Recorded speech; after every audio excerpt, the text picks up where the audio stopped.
এ সময়ের জনপ্রিয় তারকা খায়রুল বাশার ও তানজিন তিশা বেশ কয়েকটি নাটকে জুটি বেঁধে কাজ করেছেন দুজন। এবার হোয়াট এ বউ নাটকে আরও একবার ছোট পর্দায় দেখা যাবে তাদের। গতকাল নাটকটি সিনেমাওয়ালায় মুক্তি পায়। হোয়াট এ বউ নির্মাণ করেছেন সাজ্জাদ হোসাইন বাপ্পি।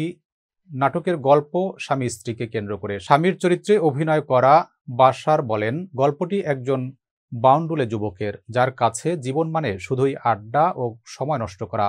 কিন্তু হঠাৎ একদিন পারিবারিক বিপর্যয়ের মাধ্যমে সে বুঝতে পারে এভাবে আর চলতে পারে না, তাকে দায়িত্বশীল হতে হবে। এমন একটি চরিত্রে অভিনয় করে আনন্দিত আমি। নির্মাতাও কাজটি যত্ন নিয়ে করেছেন।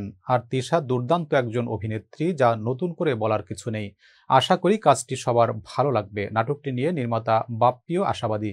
নির্মাতা বলেন, বাশার ভাইয়ের সঙ্গে এর আগেও আমি কাজ করেছি। শুটিং শেষে তিনি খুব কোঅপারেটিভ। নিজের অভিনয় শতভাগ ফুটিয়ে তুলতে কঠোর পরিশ্রম করেন, তাই তার সঙ্গে কাজ করার আনন্দই অন্যরকম। এছাড়া আমার পরিচালনায় তিশা আপুর সঙ্গে এটাই প্রথম কাজ। তিনিও অসম্ভব সহযোগিতা করেছেন।